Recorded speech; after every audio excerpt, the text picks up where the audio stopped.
Hi, I'm Dr. Cass Spencer-Smith at Private Practice Ninja, and today we're going to be talking about how to run your own DIY private practice business retreat. Do you ever feel that you're so busy that you just get through to the end of the week, you barely cope, and there's no time left for actually looking after the business side of your practice?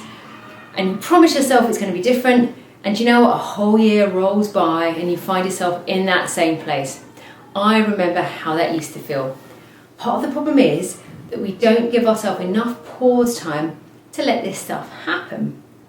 Recently, I took away a group of 9 clinicians, amazing clinicians, and we set up home in a big house in Faversham. We had 3 days together. We did brainstorming, we did masterminding, and very importantly, we gave ourselves the actual space and time to sit, think, and reflect so that we could then make things work better for ourselves and our families in the future. I'd love you to come along to the next one, so sign up below if you're thinking that could be a good thing, but it's perfectly possible to run your own business retreat, and I'm going to encourage you to do this. I do this with my husband a couple of times a year. So how do you go about it? First of all, you need to pick the date. That's important, and don't leave it to a time of year when you're going to be absolutely frazzled. You could do it first thing in the new year, you could do it just before Christmas, or you could pick any random time. Just make sure that you can focus on you and there aren't going to be excessive demands placed upon you. So don't pick a time during the kids' school holidays when you're frankly going to have to be present. Next, you want to pick the venue. I love the idea of getting away, and I'm really going to encourage you to do that too. Just an hour away in some different kind of location, different environment. Make sure you're not at home, make sure you're not in the clinic. And why not spoil yourself? Why not take yourself to a really nice hotel, a nice B&B, somewhere that's got a spa, and make it a thing so that you're going to enjoy it and reward yourself as you're going through this process. How long should your retreat be? Well, ideally, I'd love it for you to have a couple of days or even 3 days, but 1 day will do. But do try and wrap a night before and a night after it around it so it feels like a nice experience. Next, decide, should you go alone or should you take a friend? There's nothing better than the power of the group when it comes to brainstorming, but you might want to lock yourself away on your own. I think it's a good idea to either do that or take a chum with you. Now, the chum doesn't have to be a clinical person. It could be somebody who's running their own business who also wants to do a business retreat. I'm regularly part of a mastermind group, and the people I mastermind with are very distinct from medicine. One of them is in print, she's now turning into a yogi teacher, and the other person works running a company in the VA and executive assistant world. Very different to medicine, but you know what? They have amazing ideas, and it gives me a completely fresh viewpoint, different insights about how they run their business and how I can take some of those tips and tricks for my own private practice. So choose should you go on your own or not.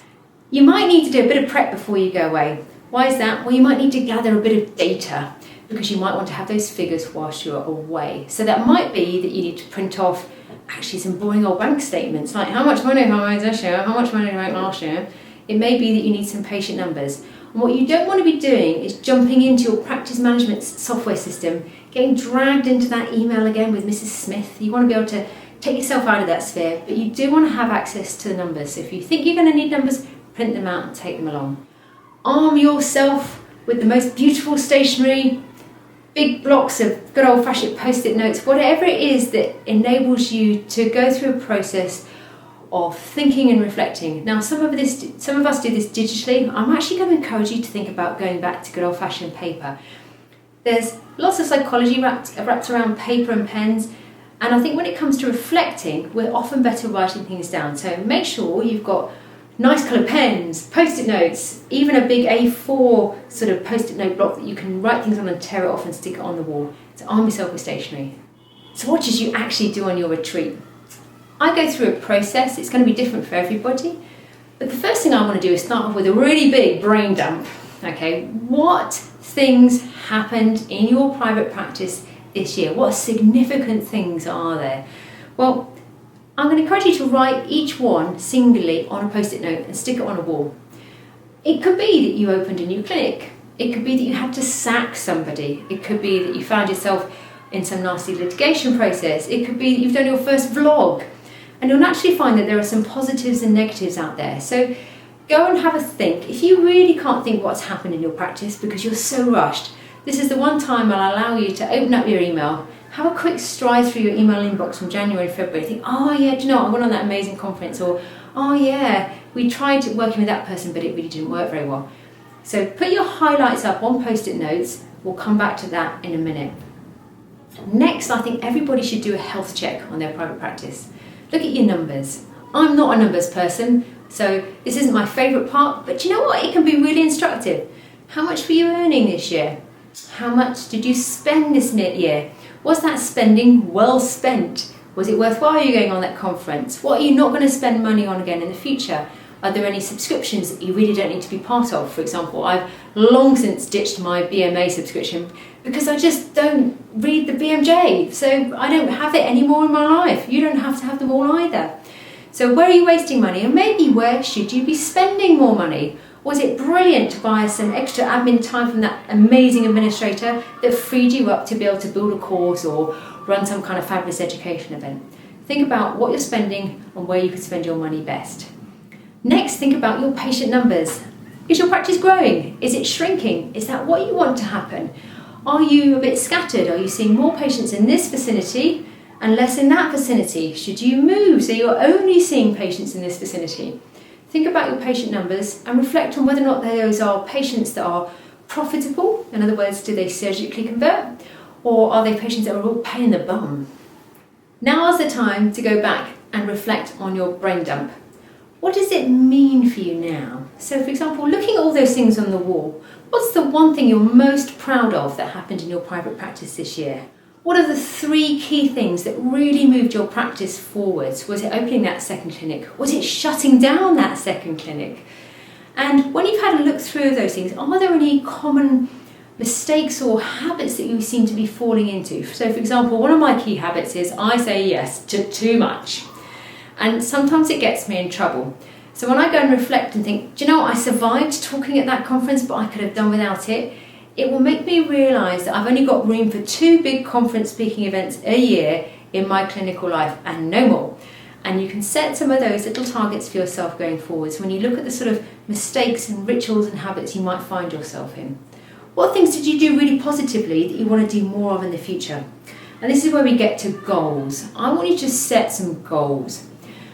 Some people hate the idea of goals, but generally speaking, they're a good thing. I think they strive us forwards. But what I want you to understand is that it's important that you don't feel you have to succeed in all your goals.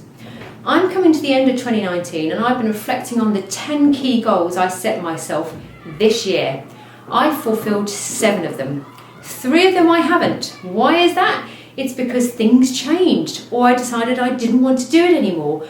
Or I looked and thought, do you know what, actually there isn't space or time currently because of what's going on in my family life. I do not beat myself up for not getting those 3 goals, and I'll reflect on them and decide whether or not they should be pink things for next year or whether I should just ditch them. So leave behind the idea that you have to succeed in all your goals. You just need to succeed in some of them.